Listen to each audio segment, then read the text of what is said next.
संसद के मॉनसून सत्र से पहले आज सरकार ने बुलाई सर्वदलीय बैठक। दोनों सदनों के सुचारू संचालन के लिए सभी दलों से होगी सहयोग करने की अपील। एनडीए के फ्लोर लीडर्स की भी बैठक आज।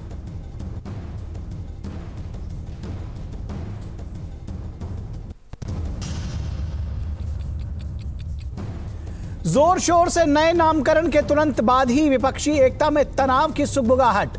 नाराज नीतीश कुमार और लालू प्रसाद यादव विपक्ष के संयुक्त प्रेस कॉन्फ्रेंस से रहे नदारद। वरीयता नहीं मिलने से नाराजगी की खबरें। मायावती ने भी विपक्षी एकता को बताया सत्ता पाने का गठबंधन। कांग्रेस पर जातिवादी और पूंजीवादी ताकतों के साथ गठबंधन का लगाया आरोप।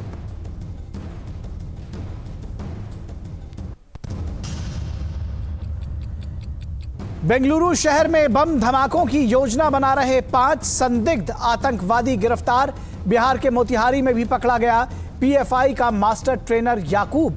सरगना रेगान मारूफ की तलाश जारी। कर्नाटक में बीजेपी जेडीएस ने मिलाया हाथ। कृषि विपणन कानून को लेकर राज्य सरकार के मंसूबे पर फेरा पानी। कर्नाटक में नए सियासी समीकरणों के बीच एंटी कन्वर्जन बिल और गोवंश हत्या कानून संशोधन बिल जैसे मुद्दों पर भी बैकफुट पर नजर आई सिद्धारमैया सरकार। और पश्चिम बंगाल में बीजेपी का हिंसा के खिलाफ आक्रामक रुख। पार्टी के प्रदर्शन को नहीं मिली इजाजत। चुनावी हिंसा में पीड़ित महिलाओं के बीच पहुंची बीजेपी की महिला सांसदों की फैक्ट फाइंडिंग टीम। पश्चिम बंगाल में अब तक जारी हिंसा को लेकर कानून व्यवस्था की नाकामी के साथ साथ राज्य सरकार की मंशा पर भी सवाल। तो इस वक्त में सबसे पहले बात करेंगे सत्र से पहले सर्वदलीय बैठक की। संसद का सत्र शुरू होने जा रहा है, उससे पहले का ये जो सर्वदलीय बैठक है ये बेहद महत्वपूर्ण है और इस पर बातचीत करेंगे। संसद का मानसून सत्र कल से है। केंद्र सरकार ने सर्वदलीय बैठक बुलाई है। ये एक पुरानी परंपरा है जिसमें राजनीतिक दल सुचारू रूप से संसद को चलाने के लिए चर्चा करते हैं, विचार विमर्श करते हैं। तो उम्मीद है कि इस बैठक में कई अहम मुद्दों पर चर्चा होगी, लेकिन पिछले सत्र के अनुभव से ये सत्र भी हंगामेदार रहने के आसार व्यक्त किए जा रहे हैं। इस साल कई राज्यों में विधानसभा चुनाव होने हैं। अगले साल लोकसभा का भी चुनाव है। जाहिर है संसद सत्र में राजनीतिक दलों के अपने एजेंडे हावी रहेंगे, लेकिन विधायी कार्य ठीक से चले ये सरकार की प्राथमिकता रहेगी। एनडीए बनाम इंडिया का असर भी इस सत्र में दिख सकता है। विपक्ष राजनीतिक दलों के नेताओं पर तेज हुई भ्रष्टाचार की कार्रवाई को मुद्दा बना सकता है। वहीं पीएम मोदी ने यह साफ किया कि करप्शन होगा तो जांच जरूर होगी। जानकारी के मुताबिक इस बार 21 महत्वपूर्ण विधेयक संसद में रखे जाएंगे। संसद देश की सबसे बड़ी पंचायत है। लोगों को इससे काफी उम्मीदें होती हैं। संसद से बाहर चर्चा के बजाय अगर अंदर चर्चा हो तो यह लोकहित में बेहतर होता है। और इस पूरे विषय पर बातचीत करने के लिए हमारे साथ हमारे संवाददाता शैलेंद्र मिश्रा जुड़े हुए हैं। शैलेंद्र, सबसे पहले तो कौन से वो अहम मुद्दे हैं जिन पर चर्चा होगी, क्योंकि किसी भी तरह से इस सत्र को बेहतर तरीके से चलाना शायद सभी चाहेंगे, सरकार भी और विपक्ष भी, लेकिन जो राजनीतिक एजेंडे हैं दरअसल कई बार वो आड़े आते हैं। तो किस तरह से ये बैठक महत्वपूर्ण है? क्या कुछ चर्चा होगी इसमें और किस तरह से देखते हैं? देखिए, ये बैठक शुरू हो रही है जिसमें सरकार की तरफ से संसदीय कार्य मंत्री प्रहलाद जोशी और तमाम महत्वपूर्ण नेता शामिल हो रहे हैं। वहीं हमने विपक्ष की तरफ से देखा है कांग्रेस के नेता, कांग्रेस के प्रतिनिधि, समाजवादी पार्टी के प्रतिनिधि, टीएमसी के प्रतिनिधि, इसके साथ ही साथ विपक्षी दलों के तमाम जो दल हैं उनके जो फ्लोर लीडर्स हैं वो बैठक के लिए पहुंच चुके हैं। थोड़ी देर में बैठक शुरू हो रही है। महत्वपूर्ण एजेंडा यह है कि सरकार विधायी कामकाज की औपचारिक जानकारी देगी। यूसीसी को लेकर हम जानते हैं कि जब विधि आयोग ने समय सीमा बढ़ा दी है सुझाव की, तो उस पर इस सत्र में कोई बिल आएगा ये अब एक तरह से कहना ठीक नहीं होगा, क्योंकि सुझाव की समय सीमा बढ़ा दी गई है। जन विश्वास विधेयक और तमाम विधेयकों की चर्चा है।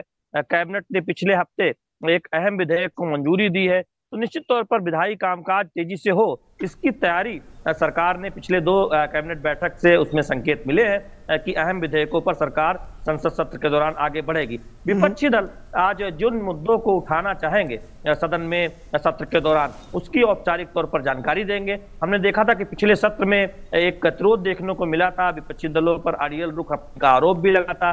सत्ता पक्ष ये जरूर चाहेगा कि एक सहमति बने जिससे विधायी कामकाज में इस बार कोई बहुत गतिरोध न हो, क्योंकि अहम विधायी कामकाज होना है।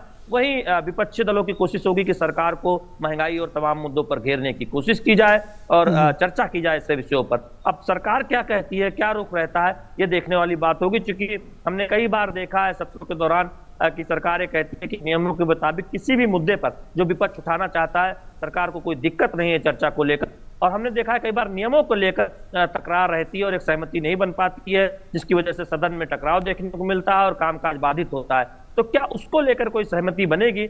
आज की जो बैठक होती है उसमें ये कोशिश होती है सत्ता पक्ष सरकार की तरफ से कि एक सहमति बनाई जाए सदन को सुचारू रूप से चलाए जाने को लेकर। जी जी, निश्चित तौर पर कुछ राजनीतिक मुद्दे जिनको आपको लगता है कि जिसको लेकर के दोनों पक्ष या तो आमने सामने हो सकते हैं, या आपको लगता है जो छाए रहने की उम्मीद है? ये देखिए, हम जानते हैं कि विपक्षी दलों के लिहाज से अगर देखें तो पिछले सत्र में समिति बनाए जाने को मांग को लेकर, जेपीसी की मांग को लेकर बहुत टकराव देखने को मिला था। और हम हाल ही फिलहाल जो संकेत दिए हैं कांग्रेस पार्टी ने और कुछ अन्य दलों ने कि महंगाई का एक मुद्दा है जिस पर हो सकता है कि सरकार से चर्चा की मांग की जाए, उस पर क्या सहमति बनती है देखने वाली बात होगी। थोड़ी देर में स्पष्ट हो जाएगा कि किस मुद्दे को सबसे प्राथमिकता के तौर पर विपक्षी दल उठाना चाहते हैं। वहीं सत्ता पक्ष की तरफ से स्पष्ट संकेत मिले हैं कि जिन भी मुद्दों पर सत्ता पक्ष तैयार रहेगा, किसी भी मुद्दे पर अगर राज्यसभा के सभापति या लोकसभा के अध्यक्ष नियमों के मुताबिक उस पर अनुमति देते हैं तो सत्ता पक्ष को कोई ऐतराज नहीं है किसी भी मुद्दे पर चर्चा के लिए। आज उसकी औपचारिक जानकारी थोड़ी देर बाद दी जाएगी, लेकिन हम जानते हैं कि विपक्षी दल कई बार एक कोशिश करते हैं कि कुछ मुद्दों पर सरकार को घेरे, क्योंकि कई राज्यों में चुनाव भी होने इसी साल के अंत में कहें कि अगला जब सत्र शीतकालीन शुरू होगा उससे पहले, तो उसकी भी एक छाया देखने को मिल सकती है। राजस्थान से जुड़े मुद्दे, पश्चिम बंगाल में जो हिंसा हुई पंचायत चुनाव के दौरान, वो सत्ता पक्ष उठा सकता है। राजस्थान में हम देख रहे हैं कि सत्ता पक्ष वहां जो कांग्रेस पार्टी है उस पर बीजेपी काफी सवाल उठाती रही है, तो राजस्थान के मुद्दे उठ सकते हैं। तो इस तरह से देख रहे हैं कि कई राज्यों से जुड़े मुद्दे भी जो बहुत चर्चा में है उठाया जा सकते हैं सत्ता पक्ष के द्वारा भी और कुछ विपक्ष के द्वारा भी, जो क्षेत्रीय दल है जिनकी क्षेत्रीय राज्य में जो आकांक्षाएं हैं क्षेत्र राज्य से जुड़े मुद्दे उठा सकते हैं। जी निश्चित तौर पर बहुत शुक्रिया इस तमाम बातचीत और जानकारी के लिए शैलेंद्र मिश्रा। बेहद अहम होने जा रहा है ये जो संसद सत्र से पहले जो ऑल पार्टी मीट है, ये बेहद महत्वपूर्ण है। कई मुद्दों पर चर्चा होगी और इस बात की उम्मीद जताई जाएगी कि किसी तरह से ये जो आने वाला संसद का सत्र है ये प्रोडक्टिव हो सके और बेहतर कामकाज इसमें हो सके।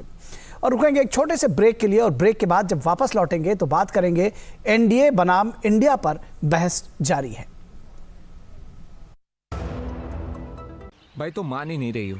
कहा ना, अभी दूसरा बच्चा नहीं करना। क्यों नहीं करना अभी?